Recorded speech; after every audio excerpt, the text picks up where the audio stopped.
so that was at home. Oh. But I was just making stop and doing it. Whatever works for you. Absolutely. Well, would Chris like us to test the pulpit? Do I need to test the pulpit mic? Or is he pretty responsive? I think he's pretty responsive and can if you want to. Yeah, I wasn't sure. Yeah, you can set it wherever you want because, I mean, obviously you're a lot taller than me, but it's totally there are fine. always height differences. I have a large. So Chris, let's see if Chris can hear me without being mic'd. That's okay. Chris, you can hear me okay? I just wanted to check in with you and make sure you're comfortable. I know we've got, some height differentials. I'm not going to touch the mic unless you tell me I need to.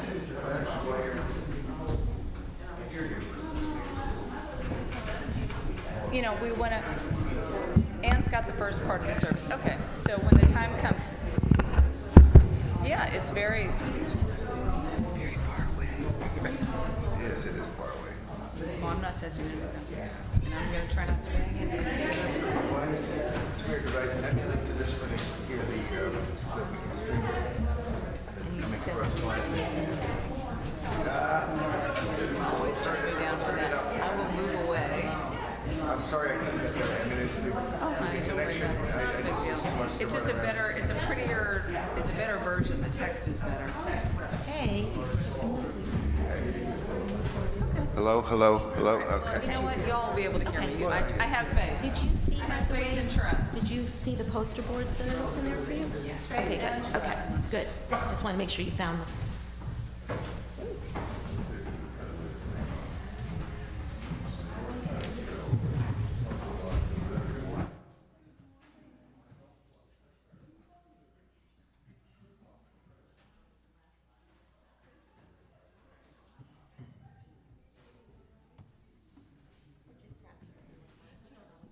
The thing that I wanted to ask you, now that I've seen you, I really want to ask you, why did you want to know about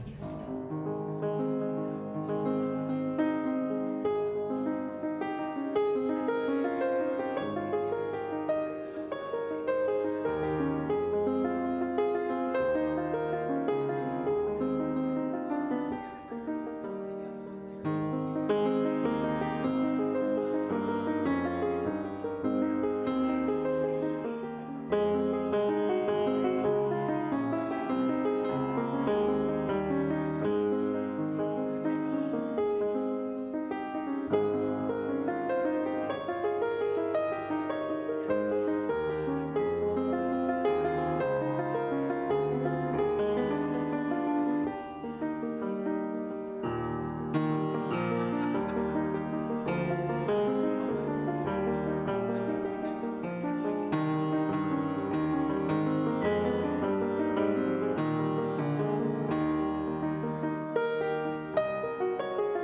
Good morning. My name is Ann Pearl, and I'm your worship associate today. Please rise in body or spirit and join us in singing hymn number 347, Gather the Spirit.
Good morning. My name is Jim Russell, and I'm the Secretary of the Board of Trustees here. Let's get that out of the way. Welcome to the Unitarian Universalist Congregation of the Hudson Valley. Whether you've been with this congregation a decade or more, or this is your first time, we welcome you. Whatever the faith and traditions of your past, we welcome you. Whatever your theological stance, we welcome you. Whoever you are and whomever you love, we welcome you. Whatever your heritage, we welcome you. We respectfully acknowledge the territory on which our church building sits as the ancestral homelands of the Munsee, Lenape, and Wappinger people. I have a couple of announcements. UU The Vote is back and launching its first 2024 campaign to help the Center for Common Ground with their goal of reaching 18 million voters of color in voter suppression states. UU The Vote is supporting the Center for Common Ground with their postcard campaign of writing to voters in Georgia about the Georgia primary on May 21st. Please be sure to stop by our table at coffee hour with your cash in hand and take 15 minutes to write 5 postcards with us. A packet of 5 costs $3. Also, save the date for our postcard party at UUCHV on Saturday, April 13th, 3 o'clock until 5. More details to follow. The second announcement is, as part of the emergency shelter program, our congregation will be providing meals for the unhoused on Thursday, Friday, and Saturday, March 28th through the 30th. Team leaders will organize small groups to prepare these meals and deliver them to a hosting church in Ossining. Volunteers are needed on Thursday and Friday, March 28th and 29th, to help with the meal preparation. The teams will meet at the congregation, but there are also opportunities to help from your home. Please see Ginny Stillman or Terry Lucan during coffee hour. Also, to defray the cost of the program, today's Share the Plate will support the emergency shelter program to make up for a lost snow day in January. For the most up-to-date information on these topics and others, please refer to our weekly e-newsletter and check our website frequently. And please join us for conversation after the service. If you are present in the sanctuary, please join us for coffee and conversation in Fellowship Hall. If you're watching the live stream, the link for our Zoom coffee hour can be found in the Saturday reminder in your email. If you're just recently joining us and would like to receive our weekly e-news, please email us at uucroton@gmail.com with your name, and we will make sure you are added to our e-news list. Also, if you're here in the sanctuary, please remember to silence your cell phones at this time. Once again, we welcome you to the Unitarian Universalist Congregation of the Hudson Valley.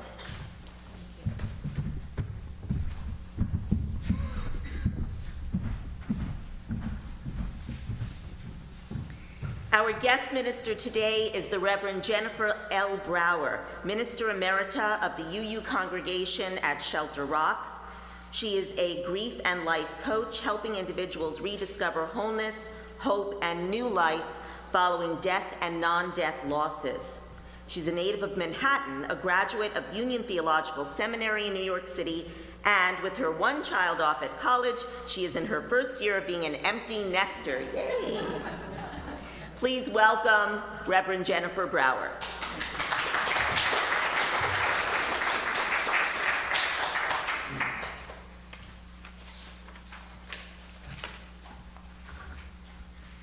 Now we will ring our bell 8 times. So if all the kids and people that are taking care of the kids would like to please go into our belfry, we ring the bell in this congregation 8 times, once for each of our principles, our 8 principles.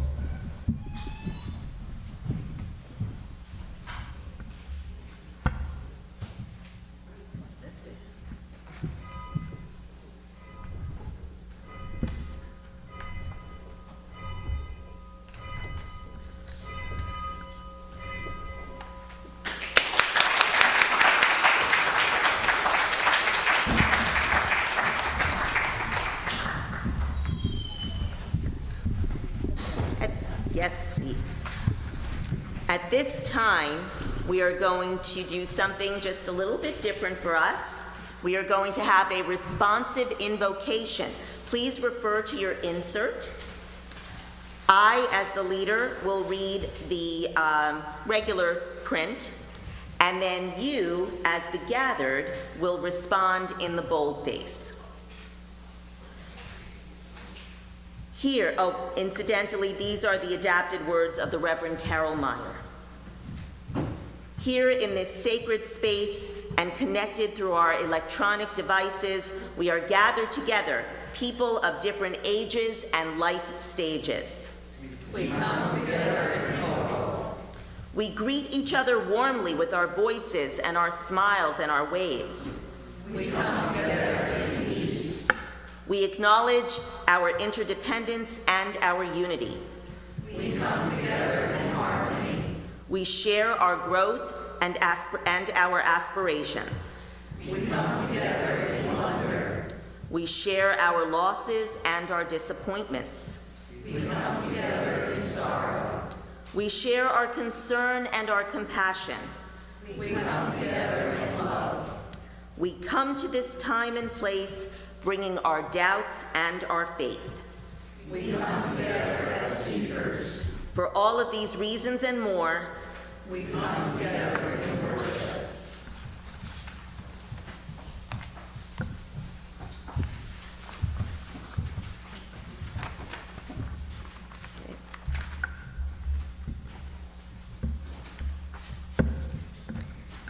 our chalice lighting today is by Sarah York. We receive fragments of holiness, glimpses of eternity, brief moments of insight. Let us gather them up for the precious gifts that they are, and, renewed by their grace, move boldly into the unknown.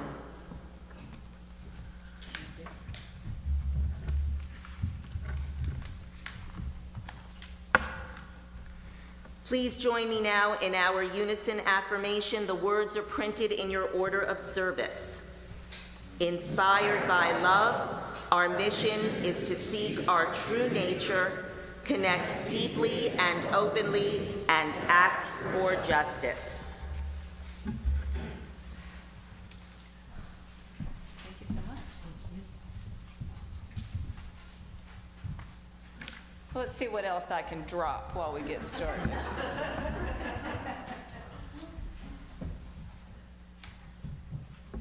It is a pleasure to be with you all here this morning. Thank you so much for inviting me to join you. Our time for all ages, which really isn't for the young people, we all know that. It is for the young at heart, those of us who've been on this planet a long time. The time for all ages comes from the Sufi tradition this morning. I'm going to invite you to use your marvelous creative imaginations to paint the pictures of these words.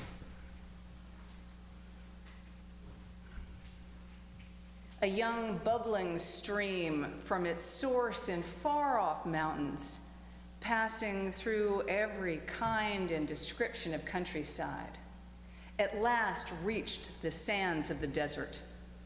Just as it had crossed every other barrier, the stream tried to cross this one, but it found, as fast as it ran into the sand, its waters disappeared. It was convinced, though, that its destiny was to cross this desert, but there seemed no way. Again it tried, rushing forward. If only I try harder. A formless, hidden voice coming from the desert itself whispered, "The wind crosses the desert, and so can the stream." The stream scoffed and dashed itself against the sand, but was only absorbed. The wind could fly. That's how it could cross the desert. The voice spoke again. "By hurtling in your accustomed way, you cannot get across. You will either disappear or you will become a marsh. You must allow the wind to help you over to your destination." But how could this happen? By allowing yourself to be absorbed. The stream thought this was a wretched idea. No, thank you. I don't wish to be absorbed. I don't wish to lose my individuality. And having once lost it, if I follow this plan, how do I know I'm going to get myself back? The wind, said the sand, performs this function. It takes up water, carries it over the desert, and then lets it fall again. Falling as rain, the water becomes the stream. "And how do I know this is true?" asked the stream. "It is," said the sand, "and if you don't believe it, you cannot become more than a mucky marsh, and even that would take many, many years, and it's certainly not the same as being a stream." "But I want to remain the stream I am," said the stream. "You cannot," the whisper said. "Your essential part is carried away and forms a stream again."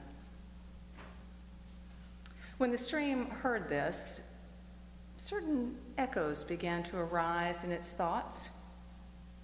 Dimly, the stream remembered a state in which or some part of it, had been held in the arms of the wind. The stream could almost imagine this.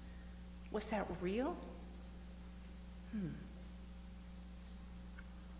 The stream raised its vapor into the welcoming arms of the wind, which gently and easily bore it upwards and along, letting it fall softly as soon as they reached the roof of a mountain many, many, many miles away.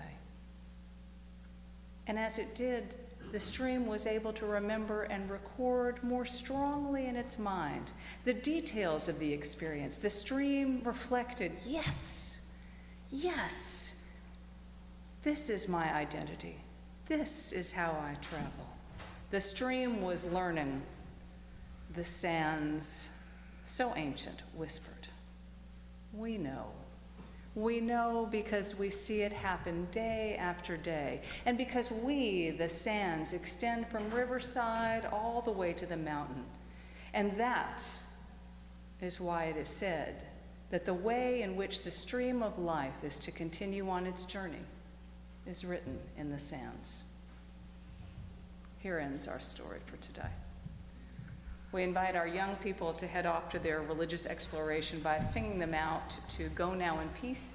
Do you all use the hymnal for this? This is where you get into the questions, like, what do you all usually do? If you need it, it's 413 in the gray hymnal. We'll sing it 3 times total. You can come in as a round if you like. And I'm moving away from that microphone. First all together.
Let us now bear witness to the joys and sorrows experienced in our community.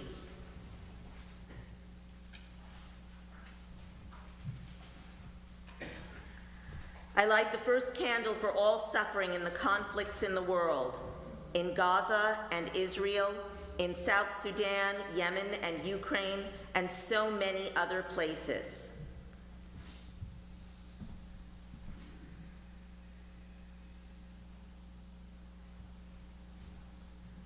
Let's have a moment of silence for all those aching in the wider world.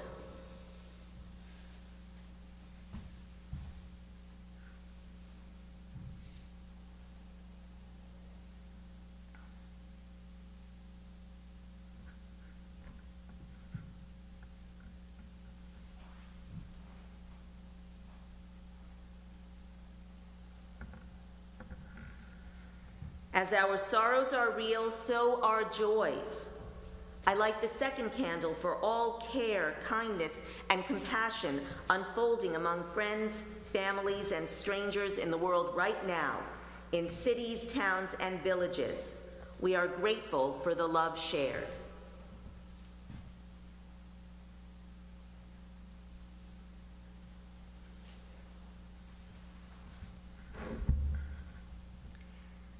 As we hold and honor the sorrows and joys of the wider world, so do we also have personal joys and sorrows. Now is the time for our personal joys and sorrows.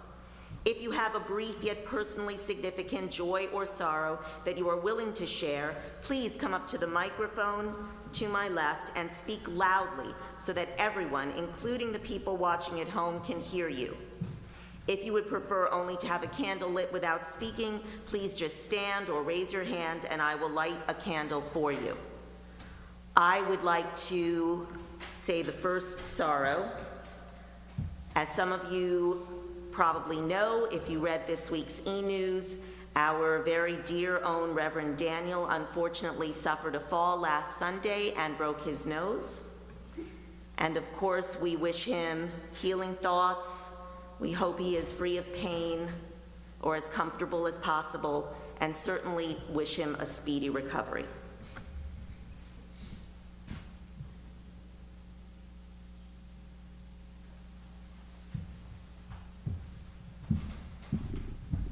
Hi, I'm Al. I just wanted to share that it was a joy to open our local Gazette newspaper this weekend and see a feature article on our own Blake Rowe, who stepped out, our musical director. A great article with some quotes from some of our friends. If you haven't had a chance to see it, we'll have a copy of it at the UU The Vote table, so stop by and take a look. Thank you. While you write postcards. So I'm Terry, and it is a joy to be back here. I had a knee replacement about a month ago, and I'm getting around relatively well. And I want to thank everyone for their kindness, their thoughts, their food, their love, all the wonderful things. And it's an even bigger joy to announce that Chris and I are going to be grandparents. Brian and Allie are expecting in July, so it will be very exciting.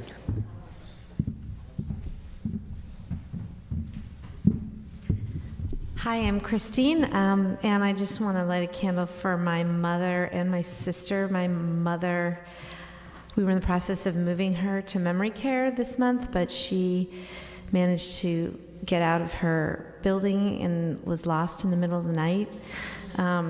For about 4 hours in California, and it was really scary for my sister and I, and fortunately was found safely, confused, and my sister, with the help of her wonderful friends, basically moved my mom in 2 days into the memory care. So I'm thinking about the adjustment of my mother and support for my sister until I can get out there. Thanks.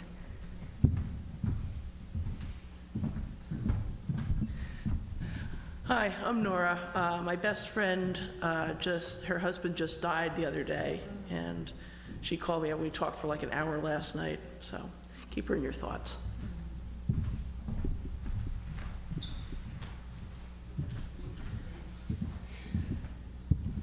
Good morning, everyone. I want to thank everyone who has been welcoming me to this wonderful heaven on earth.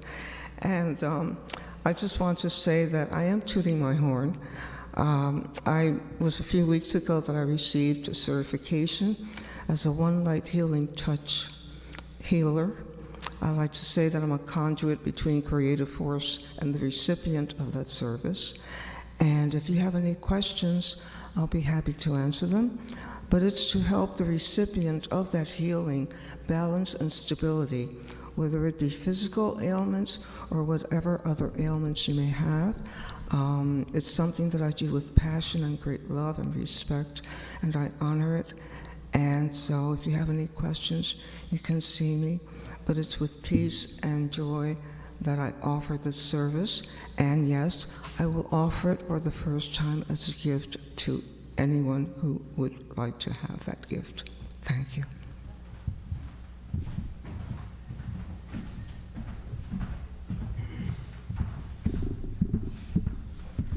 Hello again, I'm Jim. As you know, if you've been here for a while, a couple of years ago, we voted to stay in this building. It wasn't feasible to sell the building and move to a new place. So we decided to use the money we had been saving to move to make the building improved, particularly for people with accessibility issues. Reverend Daniel has been very supportive in our efforts to improve the accessibility. He urged me to apply for a grant, and I have the joy of announcing that we received a $4,000 grant to improve the accessibility from the fellowship hall here to the sanctuary. So you'll hear more about this.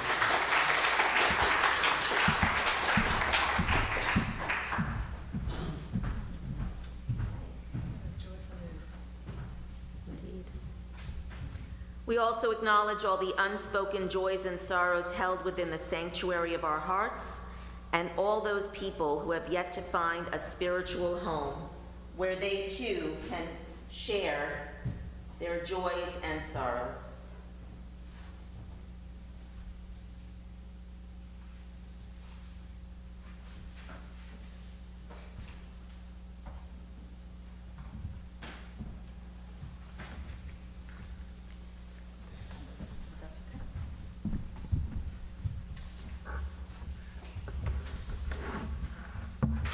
It's okay, don't worry about it. I got it.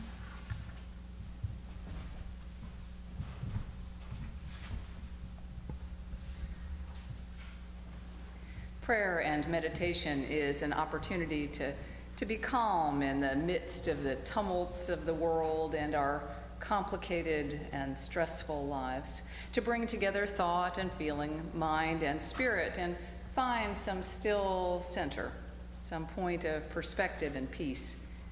You have shared some of your concerns and your sorrows and your joys, and I invite you to take a moment just to be here and to just breathe, to be comfortable in that pew. Find a comfortable spot for your body, for your sits bones, and to be here in quiet, feeling the sounds of life, hearing the sounds of life all around you.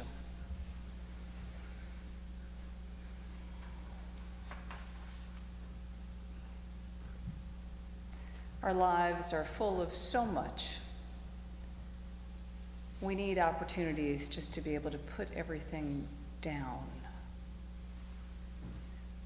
You can pick it all up later, but just put it down for now. It was Wendell Berry who said, "For a time I rest in the grace of the world and am free. In this time, whatever you are feeling, thinking, carrying with you today, in this time and in this place, in this community, with the spirit of life moving within us and between us and all around us, may you rest in the grace of the world and be free."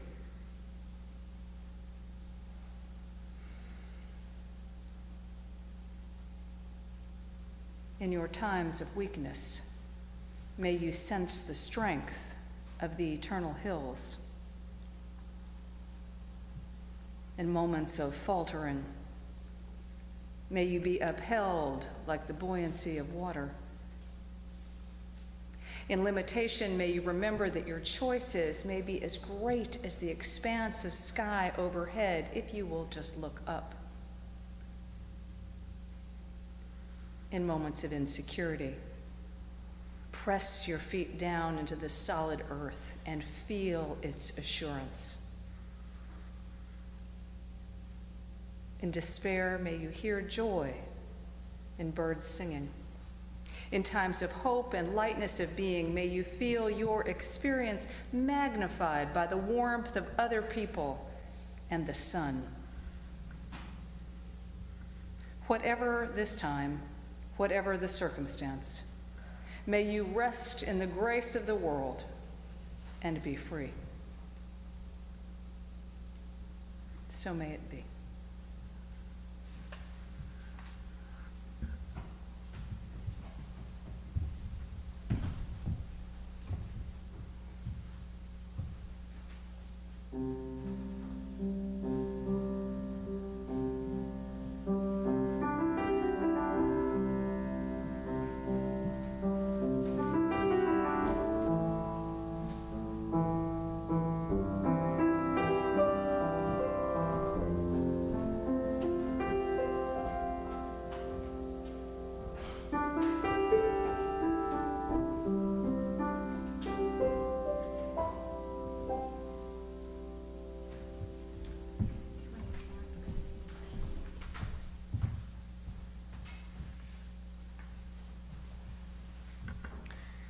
Our reading today is by Bob Holmes.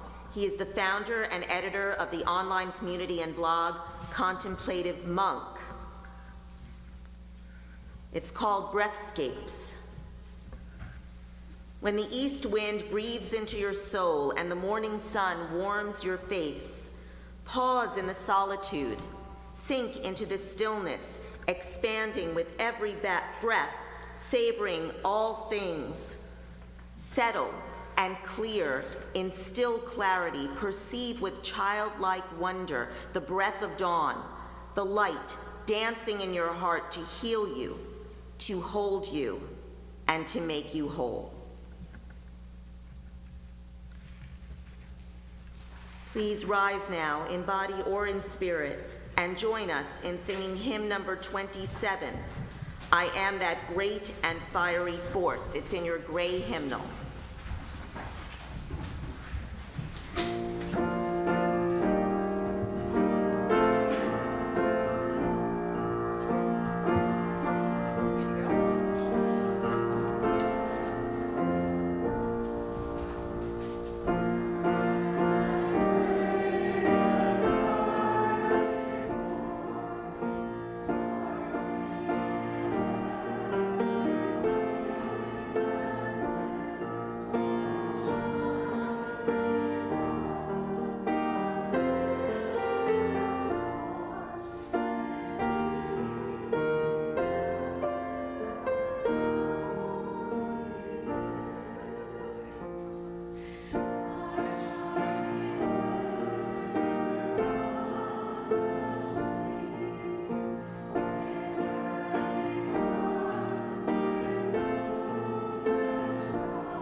When I was a kid, my older brother, David, liked to watch Evel Knievel.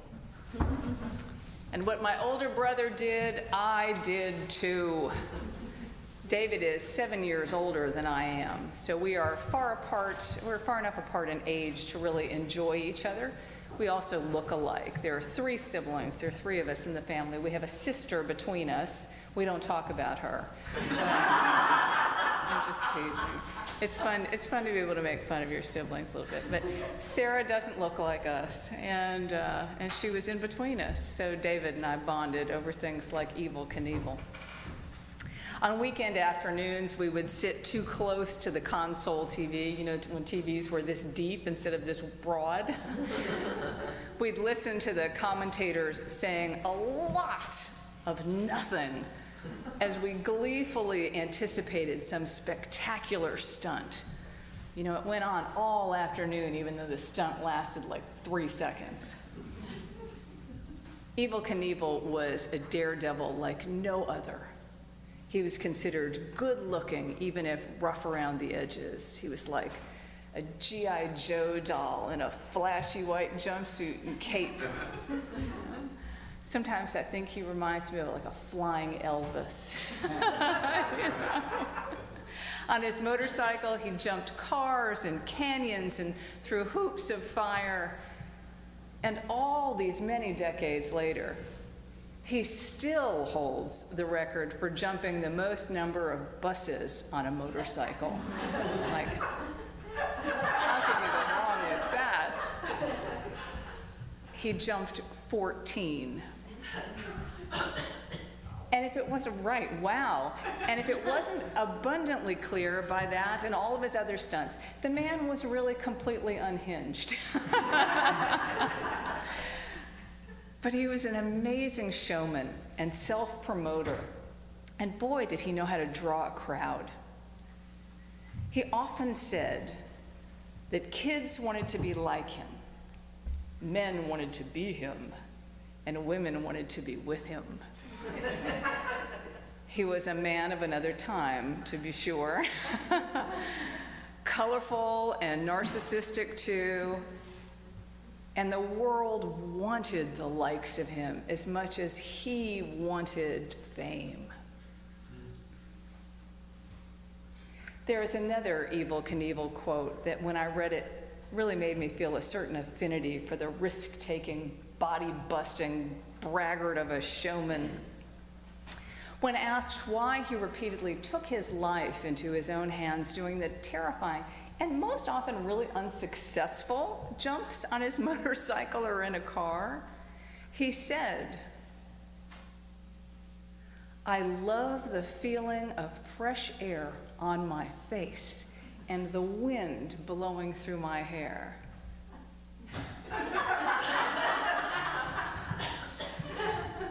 That is so warped. And it makes perfect sense. Now, while it's true that I don't know you all, I've met a couple of you now. We've spent a few minutes together. I don't know you. But I am willing to bet that none of us here have taken the risks Evel Knievel has taken. But lots of us share the desire to feel fresh air on our face and the wind blowing through our hair or over our scalp. We drive with our car windows down, and we buy convertibles to be out there in the wind. Folks who sail talk about the love of the wind, the feel of the wind. Of course, they need it to move the boat, but they love the way it feels. There are whole industries connected to the use of wind, like indoor skydiving. If you've not been indoor skydiving, it's a big fan. You float over a big fan, which feels spectacular. As long as it keeps moving at very high speed, it keeps you up.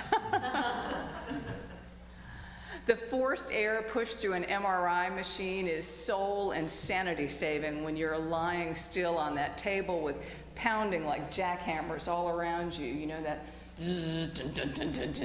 sound, that blowing over your face. You say, okay, I can do this. I can handle that. The Dutch even have a practice known in English as the outblowing, which is the intentional practice of spending time in the wind in order to clear your mind.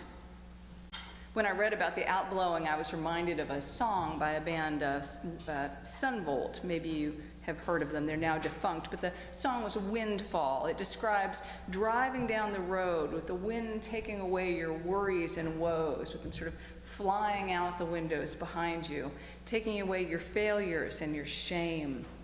It feels like being freed from all of the heavy stuff that wears you down as you drive down the road with the wind taking your troubles away.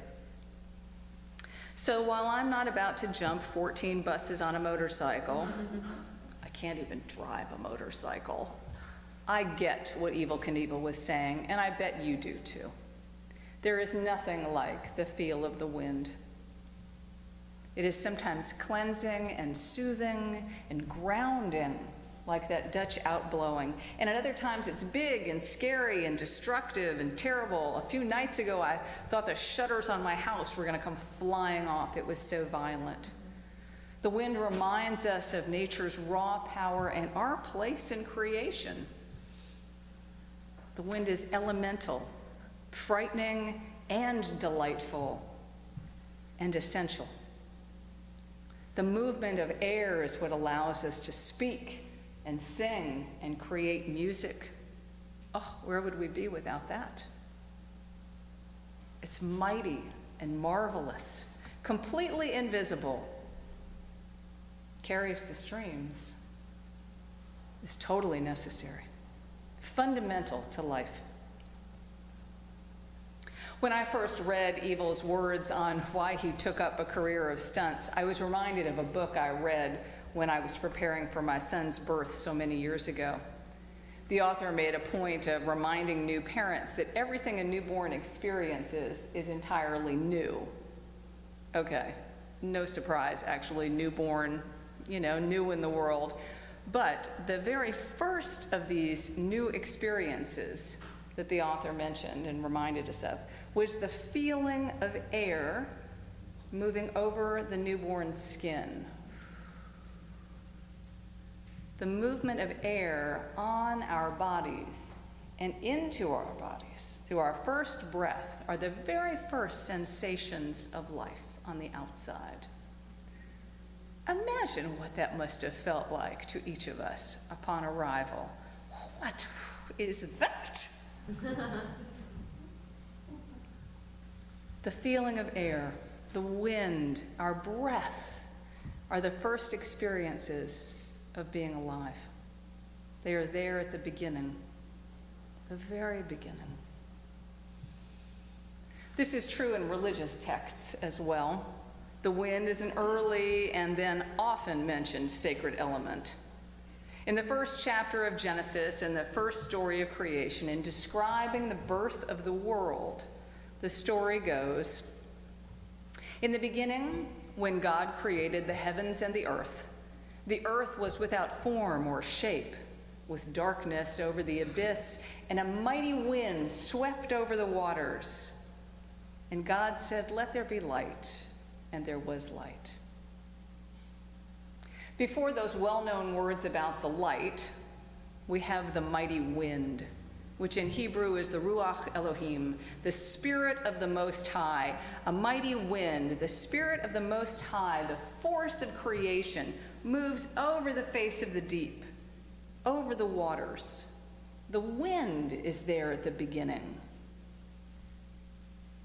It's there before the light, before the dome of the sky and the stars are brought into being, at least as far as the story goes. And we can delve into these stories without feeling all whinged up about them, I hope. We are UUs. We are broad and expansive and creative. The wind is there before the land, before the plants, before the people. The same word, ruach, is later used in the book of Genesis to describe the animating force that is breathed into the human being by the Creator. I love this section of the Bible. I found this one of the most compelling pieces in seminary decades and decades ago. And the universe thinks so too. Yes. Then the Most High formed the human from the dust of the ground, and the Most High breathed into the human's nostrils the ruach, the breath of life, and the human became a living creature. From dust we have come, and to dust we shall return, is what they say on Ash Wednesday. Formed of dust, the Creator breathes into us, and we are animated. The breath of life, the ruach. In the Greek translation, the word is pneuma. In the Latin, it is spiritus. The breath of life, the ruach, the pneuma, the spiritus is the animating force that brings us into being. And this word appears hundreds of times throughout the Hebrew and Christian Bibles. And like each, the ruach, the pneuma, and the spiritus, in Taoist philosophy and healing, all forms of life are animated by the essential life force, the qi. Qi, like the other words, means breath and air. It is the energy within all living beings, silent and invisible and formless, yet permeates all living creatures. As one author has written, the qi is to the living being what electricity is to the computer or appliance. Without it, all functions grind to a halt. So communicated through different words in different languages and found in different religions and philosophies, there is this animating wind, the breath of life, the vital force at our core. Indeed, it is so common, the references to the mighty wind or the spirit of life, that some say It is this spiritual essence at our center that defines us, that we are not, as I imagine you may have heard at one time or another, human beings having a spiritual experience, but we are spiritual beings, in this time, having a human experience. And that this breath or spirit of life at our center is what intimately and inextricably links us to each other and to the holy, called by so many names. As some of you may recall, in the story of the burning bush, Moses, speaking to the bush, has the nerve, the audacity, to ask the name of his God. Well, a lot of chutzpah, that Moses. And the Most High answers, I am who I am. When written down, the name of the holy given to Moses is recorded as YHWH, or YHVH, which is referred to as the sacred tetragrammaton, meaning the sacred 4 letters. As you may also know, the original Hebrew text had no vowels. The sacred tetragrammaton, YHVH, was considered literally unspeakable. It's very hard to speak those letters together without some vowels in between. So any attempt to speak the sacred tetragrammaton would be fruitless, or some might say, in vain. It would be in vain to try to speak the name of the holy. Now, the unspeakability of the tetragrammaton has long been recognized, but some religious thinkers believe that this was intentional. Kind of interesting. That the invisible holy cannot be named.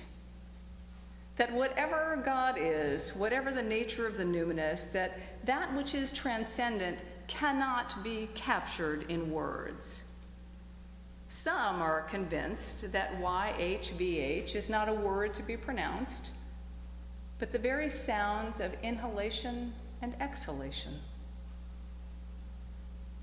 Scholars have noted that the letters YHVH represent breathing sounds, aspirated consonants, that in the Hebrew alphabet would be transliterated as yod, rhyming with road, hey, va, as in lava, and hey again. I'm going to invite you into an experiment. I'm going to invite you to breathe these sounds with me. It goes like this. And I'll warn you, you're breathing out of your mouth, so you're going to get a little dry. It's a little awkward. First, we exhale to the sound, soft sound of yod. Yod. And then we inhale a soft hey. Gently exhaling to a soft va. Inhaling again to hey. So it's yod.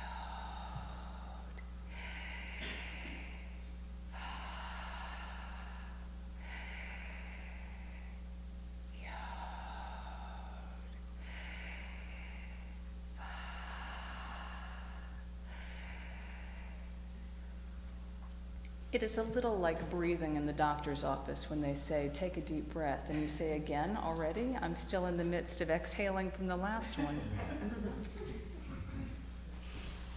But done for a little while, with growing comfort with that exercise, it begins to feel much more comfortable. The yod and the hey, va, hey. On this subject, one contemporary Christian singer-songwriter, David Gray, has written that for far too long, there have been those who have insisted with a kind of ugly righteousness that the name of God is so holy that we dare not speak it because of how unworthy we human beings are. But through this alternate lens, it turns out that always, everywhere, all of the time, waking or sleeping, from the moment we are born until the moment we draw our last breath, we are speaking the name of the holy. That the Most High, the Holy of Holies, the source of life, is the very sound of our breathing.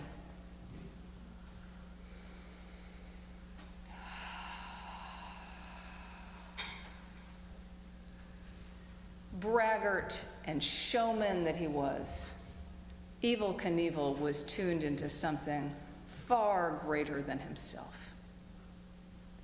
May it be likewise for us. With every breath we take, may we feel the holy, called by whatever name, moving through us and connecting us to all living beings. So may it be, and amen. I invite you to rise as you're comfortable and join in singing hymn number 1009 in the teal hymnal, Meditation on Breathing. Do we have instructions?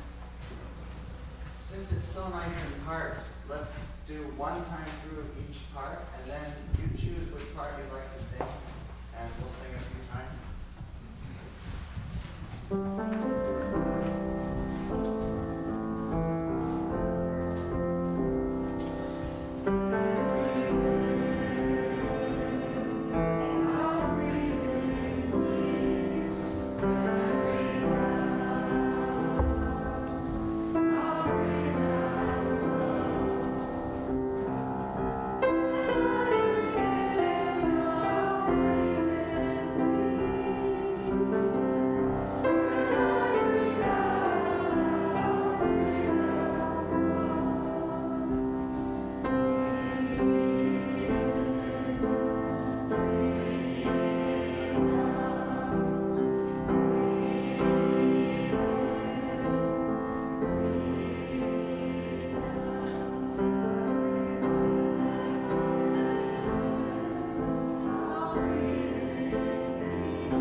Each week we make an offering from the bounty that we are blessed to enjoy.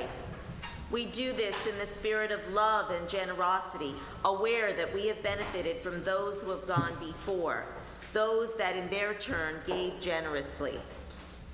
Our offering goes to support the work of love and justice undertaken by this community. Today's special plate will be shared with the Emergency Shelter Partnership to make up for a lost snow day in January. Funds raised will help cover the cost of meals we're providing later in March.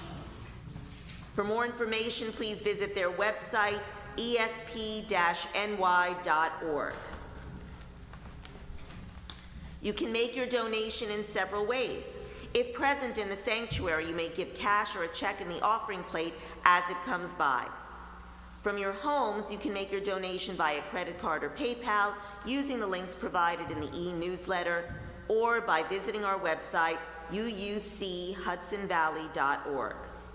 Or, if you prefer, you may always mail us a check. The offering will now be given and gratefully received.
Please join me now in the dedication of the offering. The words are in your order of service. May these gifts and the work of our hands and hearts give power to all we stand for as a community of faith. Please join me now in extinguishing the chalice. The words again are in your order of service. This flame, but not the light of truth, the warmth of community, or the fire of commitment. These we carry in our hearts until we are together again.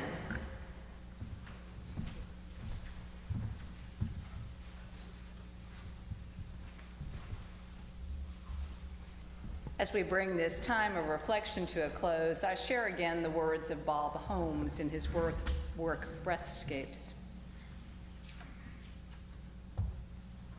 When the east wind breathes into your soul and the morning sun warms your face, pause in the solitude, sink into the stillness, expanding with every breath, savoring as things settle and clear.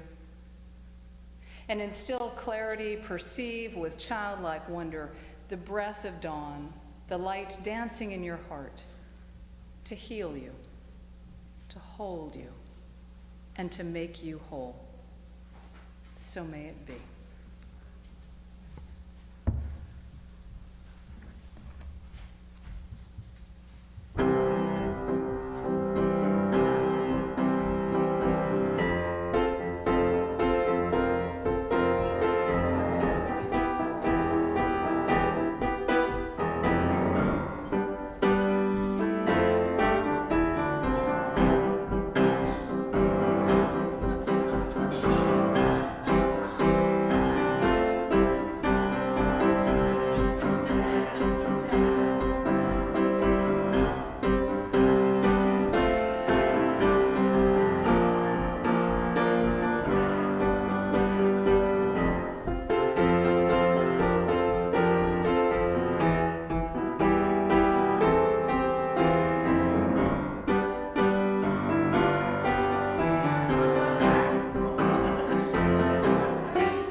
Jennifer, please join us for coffee and refreshments.